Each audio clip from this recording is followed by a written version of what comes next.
wasn't yours. I'm going back, I'm going back, I'm going back, I'm going back, I'm going back to who I was before.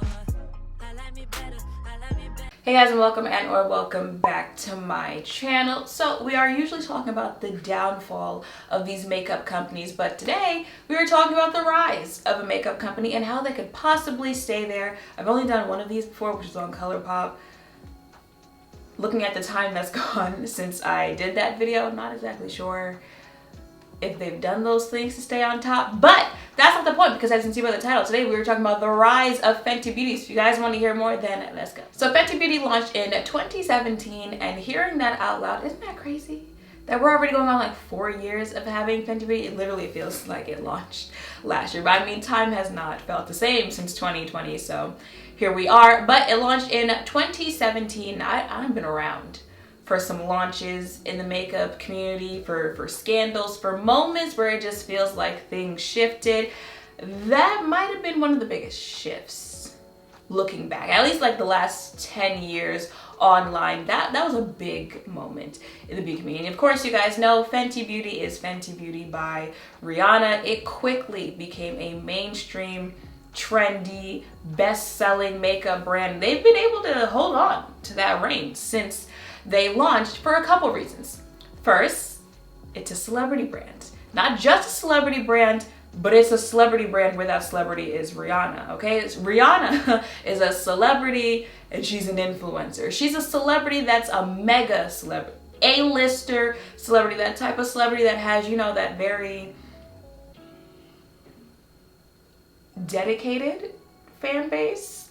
So just off that, having that type of celebrity status, even if it was one of those celebrity brands where it only appeals to the people that like the celebrity, just off that level of celebrity that Rihanna is, that brand was going to do just fine, right? But like I said, Rihanna is also an influencer, which not every celebrity can say. That's one of the reasons why brands started saying, you know, maybe we gotta look into like other forms of advertising. That's why they started investing in influencer marketing and stuff like that, because they started realizing, you know, we're paying some of these celebrities millions and millions of dollars and they can't sell you a bottle of water.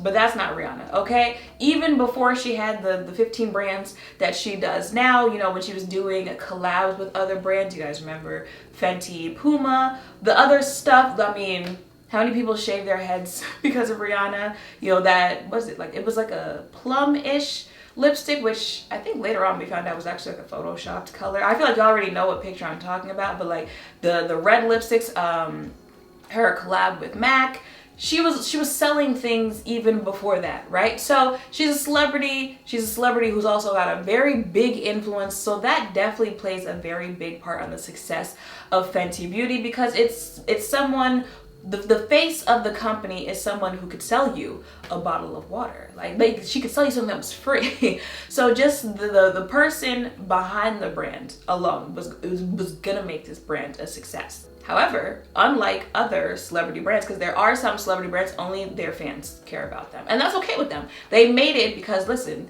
y'all gonna support me, y'all gonna support whatever I put out anyway. So this is just another stream of income for me, right? And that's okay. However, unlike other celebrity brands, Rihanna's done one of those things where, again, not that many are good at doing, where it's a celebrity brand that has now gone beyond their fandom, right? You got people, they might not even care for Rihanna. I was gonna say like might not even know Rihanna, but I mean, again, she's a mega celebrity, so it's like, but you get that point, like it's beyond her fandom to where people are buying it because of the actual stuff that they're putting out as well. And that's because they also do other things that have, you know, skyrocketed the brand to where they are. The next one is marketing. Now, the internet has been around for a while, right? You would think brands have had the time to learn this is what you should do, this is what you shouldn't do, but they haven't, okay? Brands are still very much so struggling on how to market themselves online, how to use social media as a marketing tool, which is why we see some of the disasters that we see with launches and stuff like that. But Fenty Beauty is a brand that came out the gate knowing what to do when it comes to marketing, advertising, how to use social media to their benefit. You know, they're the term cool mom.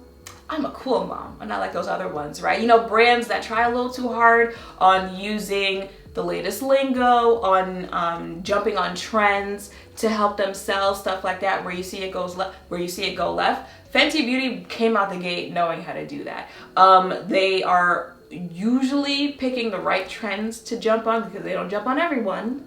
That's one of the things there. The email newsletters they send out, the posts that they make on Instagram, Twitter, on social media, the actual homepage of fentybeauty.com, the wording across all of them is usually up to date, it's usually trendy, it's usually used correctly.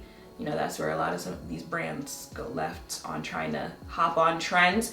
For example, you guys remember when Drake's Certified Lover Boy album cover came out? And all these brands started doing, you know, their own versions. I'll have them popping up on the screen, their own versions of those things. It was cute for a minute. And then it was like, okay, I done seen like 50 of these. You gotta jump on trends correctly, use them correctly, stuff like that. And that's the point. Fenty Beauty is usually good with doing that as well.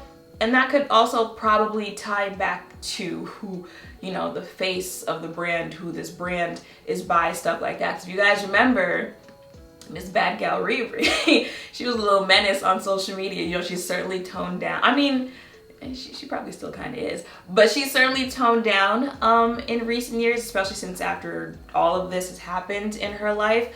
But she definitely used social media to her advantage when she was still on it more frequently. So you see the connections. I think I've mentioned this before when it comes to celebrity brands, like the things that will separate you from being a good version and a bad one is the connection that it has with you, with the people behind the scenes, and then with the consumer, right? So the energy around the rest of the company that is working with Rihanna, because hello, she's not doing it all by herself, ties into the Rihanna image that consumers, that her fans already have of her, so that it feels genuine. Even if it wasn't, which I'm not saying it's not, but even if it wasn't, it all ties into it, to each other, to where it's cohesive, it looks genuine, it comes across that way, and it shows with consumers because consumers engage with it in a positive way. There are other options, there are other examples to where that doesn't happen, and that's why people look at it and they're like, why would this celebrity do that? It doesn't even make sense. I've never seen her do this. I've never seen her wear that. And that's when people start, it's a cash grab, all that other stuff, right? But so far, everything is tying into each other, right? And the next reason why Fenty Beauty took off as fast as it did and will probably stay there is the actual products. Would I say that's the most important out of the three that I just listed? Because I mean, we've seen where not so great products still thrive, right? I think I also mentioned that before, where it's like sometimes you don't always have to have all of that. You really don't. You really don't have to have the best products and the best marketing and the best this, right? But it's like if you've got like 2 out of 3, you know, if you've got a majority of them, you can kind of, you know, fall back in other categories. So I was about to say, but having the products be like the most important thing, I'm really not sure in this case, but they do. Like I said, they quickly became a best-selling company for their products. The complexion products, the lip products, the eyeshadows, I'm forgetting the stuff that they come out with. You go on the websites, you see the ratings on this stuff. Now, can the ratings be contributed to the fact that it's a brand by Rihanna? It could, but I have also seen people who genuinely like the stuff that they have picked up from this company. I mean, we're like 4 years later. I still know people who swear by the foundation, who swear by Gloss Bomb. I wear Gloss Bomb pretty much every video that you see me wear. And not only that, like not only do people really stand by the products because of the quality of the products, but when Fenty launched, the products that they launched with kind of, you know, shifted everything because they were a brand. Actually, now that I think about it, I think one of the reasons why Fenty Beauty's launch was such like a shifting moment because it changed a lot. I don't know if you guys like ever hear people talk about this and stuff like that, but like how Beyonce changed the music industry when she dropped self-titled as in like Beyonce, the album. Now, you know, there are music artists who they randomly drop music. They don't do promo like that anymore, which that's another conversation where it's like, you can't all do that. You can't all do that. Some people can. Not everyone who's doing it can. I need y'all to reel it back in, okay? But also, like, now music drops on Fridays, stuff like that, how she changed the industry with that. The products, besides the quality of the products she came out with, how it's advertised, all of that tied together changed the industry. Because if you guys remember, after Fenty Beauty launched, companies were like, she launched with all these foundation shades and they're You guys remember when this company launched, they had foundations that were sold out. Actually, I don't remember, but I know they dropped that skin tint earlier this year.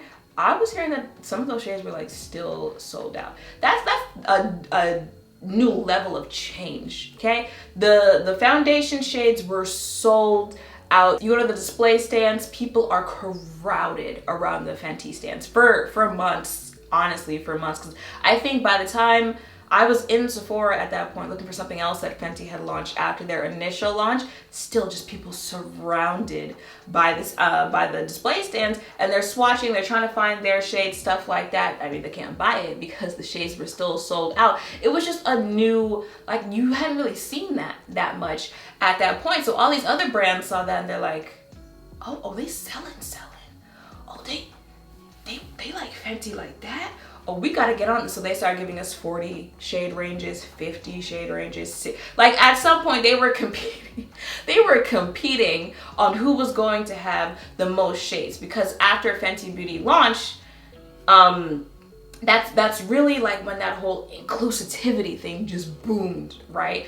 Because they launched with 50 shades, 45, 50 shades in their foundations. The imagery was like, it literally launched with all the things people in the makeup community had been asking for, and she delivered it. Like, she gave all of that in her launch, and other companies were like, oh, so you mean like if we had just done what people had asked us to do, then we would be selling like that too? Okay, we're gonna jump on now, right? So the launch of Fenty Beauty kickstarted that whole, well, now we need to have a whole bunch of shades, right? We're gonna have 50, 60, 100 foundation shades.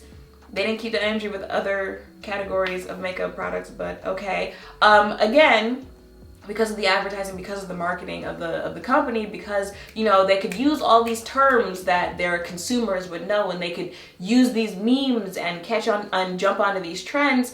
Other companies wanted to do that as well, right? Other companies started posting like memes and stuff like that and posting them incorrectly, and it was like, you're trying a little too hard. It's not you. It doesn't have to be you. It doesn't, like, you don't have to do this because you see everyone else doing that. That's how you end up like Tarte. That's how you end up like Tarte, where you end up having to apologize and, you know, blame the intern because you used a meme or you used a catchphrase incorrectly.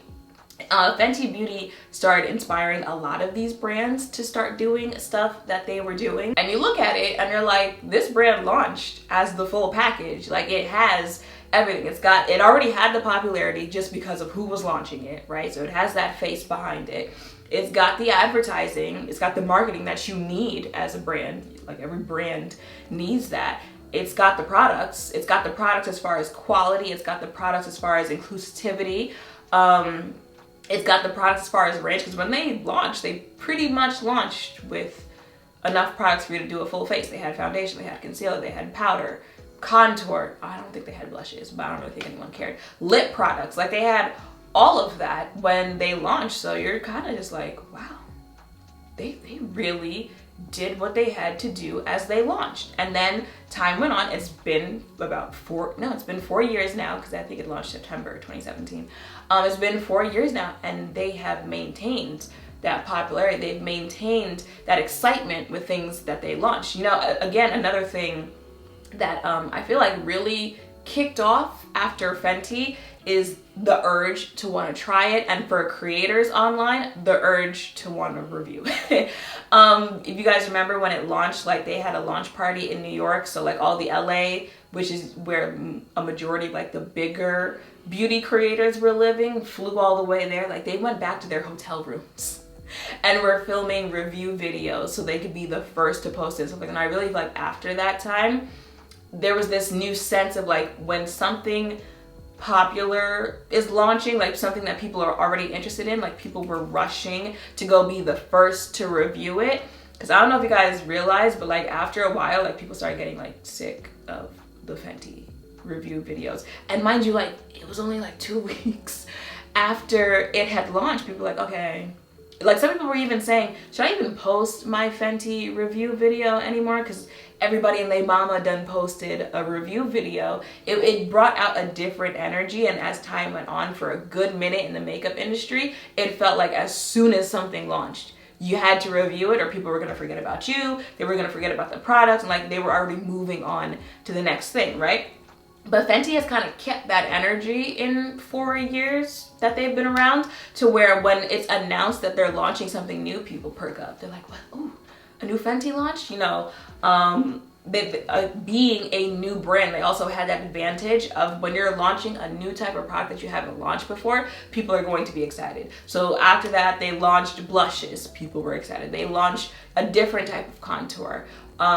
They launched that powder foundation. This year, they launched that skin tint. And again, like I said, it was sold out, went flying off the shelves. People rushed to go get it. It's like they've maintained that popularity, that people engaging with the brand over the years, because they kind of kept that same energy that they launched with throughout the 4 years. You know, Rihanna is still very involved in marketing Fenty Beauty. That's also something that celebrities fall back on after they do launch their own companies. You know, they'll launch it and, hey, you know, I've got this new skincare line, this new perfume, this new that, and then you just kind of see them promoting it every now and then. But Rihanna has stayed pretty involved in promoting, in, you know, making content around the stuff that she's launched, because she's not giving y'all any music anytime soon. So it's like she's got time to tell you guys about Fenty Beauty 4 years later.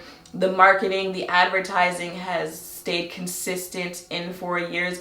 And the products, the creativity, the inclusivity, the range of the products that they have launched in 4 years has stayed the same. So that is why, like, all of that hype, the being mainstream, the being trendy has lasted for 4 years. So with all that being said, it's like, okay, they're there, they quickly rose to the top. How do they stay there? And do you really have to question if they're going to stay there, if they've been able to maintain it for the entire time that they've been a brand so far? And yeah, the answer is yes. Doesn't matter how quickly you rise as a brand to be top mainstream, stuff like that. Every brand needs to keep in mind, like, how are we going to stay there? Because when you stop thinking about that, that's when you start getting lazy, and that's when you start falling off. However, for Fenty, I don't think they have to do much to stay there, since they've already got the whole package going for them. Now, don't get it twisted. Yes, I have seen people say things about Fenty Beauty as far as a brand where, yeah, they're probably not that mainstream brand to them, right? They are probably lacking in some areas, especially as far as like products go. If you guys saw that video I posted not too long ago, I mentioned, you know, I don't really care for the eyeshadows, stuff like that. So that is a place that they can work on as far as, you know, future launches, stuff like that. Like, they've got little mini things that they could work on, right? Another thing I see people say about Fenty Beauty is that, yes, even though they have like 50 shades in a range, stuff like that, they still don't have a shade in their Fenty foundations. You know, either they don't have a shade or the undertones of the foundations. I know when it first launched, like, the options that I had were giving very warm. Since then, they have launched more shades in their foundations, to where, yeah, now I have a neutral undershade that I can use in their foundations. So little minor things like that is really all I feel like they need to continue being that mainstream, you know, trendy top brand, because Rihanna's gonna always be a mega, you know, celebrity, mega star, mega influencer. The advertising, I feel like the brand already knows to continue on how they're doing it. So I feel like that won't be, I really feel like it'll come down to the products that they're coming out with, maintaining creative launches, fixing any little holes that or criticism that they might get with the stuff that they launch, which I feel like they've been pretty good with. The brand themselves, I feel like, have been pretty good with any criticism that they receive, as far as any marketing mistakes they might have made, because no one is perfect. Any marketing mistakes they might make, any I know they've changed like names of products before, because yeah, that probably wasn't the best look for them. So they're usually receptive to the criticism that they do get. You know, I know people ask for more shades in certain products.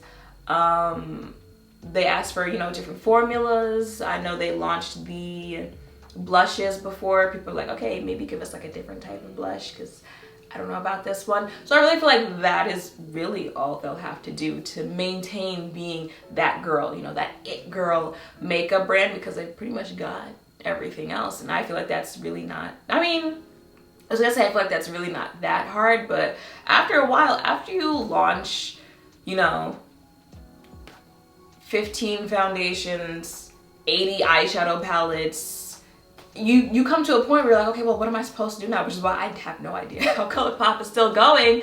But that could also be why, you know, a lot of the palettes look like other stuff you've seen before, because it's like, again, how much can you do? Like how creative, how much can you force your mind to think of something new that's gonna catch people's eyes and stuff like that. But they're also not that company that launches that much, right?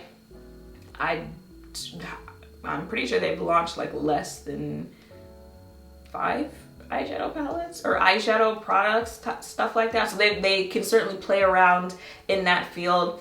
You know, they haven't launched that many things like that, so they definitely have, you know, room to be creative and experiment and stuff like that. So that also comes to their benefit.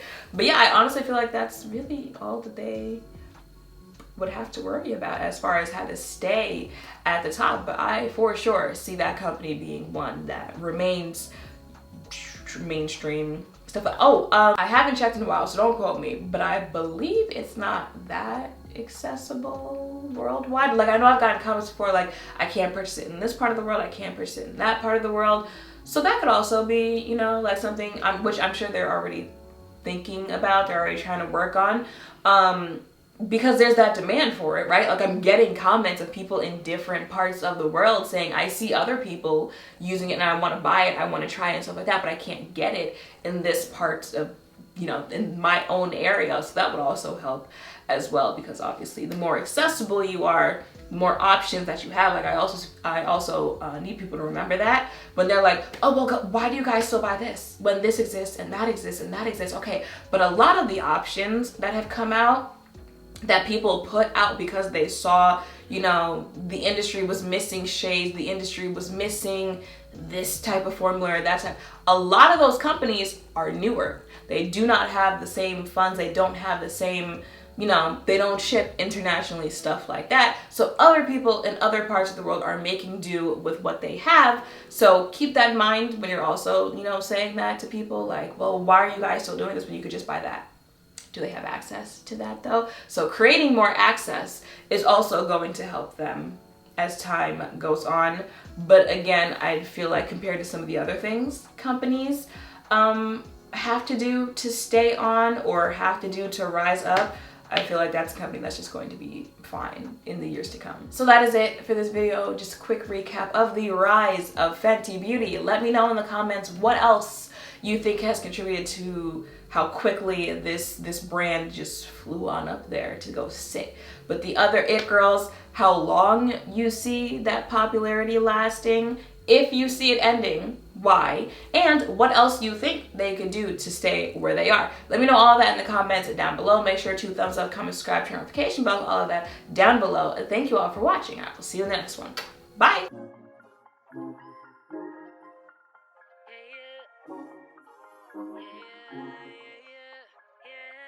yeah, yeah, yeah, yeah.